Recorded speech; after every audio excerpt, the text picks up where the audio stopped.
আজ রাতে মা পাপার ফোন দেখে আমি ঠিক যতটা ভয় পেয়েছিলাম, নিচে এসে ওদের সারপ্রাইজ দেখে আমি তার থেকে অনেক বেশি আনন্দ পেয়েছিলাম। সারাটা বছর এই দিনটার জন্য ওয়েট করি, কারণ এই দিনটাই আমি বলতে পারি ইটস মাই ডে, যেই দিন কোনো বকা ঝকা কোনো মার কিছু নেই। আমাদের পাড়ায় অনেকগুলো পাপ্পি হয়েছে, ওদেরকে একটু সকালবেলা বিস্কিট আর জল খাওয়ালাম। ওকে আমি বলেছিলাম আজ তেমন কিছুই করতে হবে না, তারপরেও মা দেখলাম এইদিকে পায়েস 5 রকম ভাজা আরো কত কিছু রান্না করছে। আর এই যে বেবি চলে এসছে এখানে নিজের হাতে আমার জন্য এত সুন্দর একটা গিফট বানিয়ে। এই যে আমার বুবু, যিনি আমার ব্লগে সবসময় খেতেই ব্যস্ত থাকে, এখানে মা আমার জন্য সুন্দর করে থালা সাজিয়ে নিয়ে এসছে। এই প্রিন্সেস ট্রিটমেন্টটা পাবো বলেই তো সারা বছর জন্মদিনের জন্য ওয়েট করি। প্রতিটা খাবারই ভীষণ টেস্টি হয়েছিল।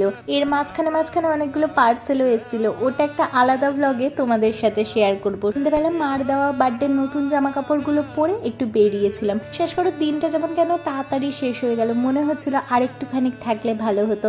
আর এই যে ইনি হচ্ছেন ওই বাচ্চাগুলোর মা।